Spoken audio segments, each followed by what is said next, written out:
Au beau jour, Pachas apportait chaque dimanche un bouquet de mélempire, cueilli dans le fossé des fortifications.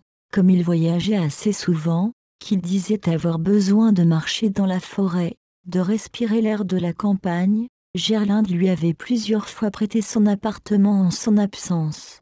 Mais ces absences commençaient à provoquer de nombreux commentaires chez les dames, comme chez les messieurs.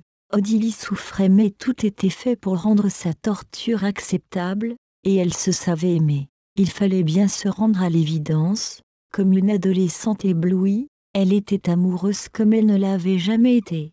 Elle n'avait rien arrangé, rien déterminé, elle flottait dans le mouvement vide de l'appartement. Elle avait fermé les persiennes et tiré soigneusement les rideaux, pas une lueur du ciel ne filtrait, et les lampes posés sur les meubles, les bougies brûlant dans le lustre et les appliques de cristal, allumaient là une chapelle ardente.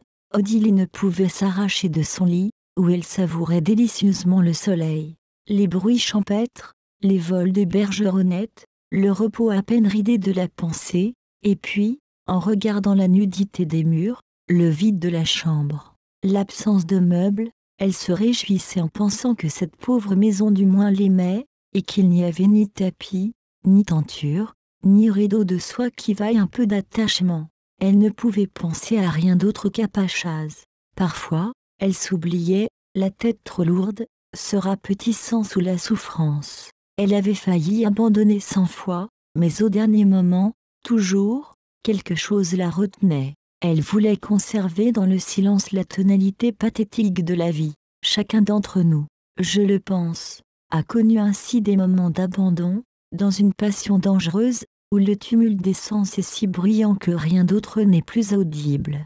Quand Pachas reparaissait, c'était pour elle un ravissement, ses yeux qui n'avaient pas quitté la porte, s'emplissaient de clarté, puis, tranquille, elle s'endormait, rassurée de les entendre, lui et Gerlinde, tournaient autour d'elle, et causaient à voix basse.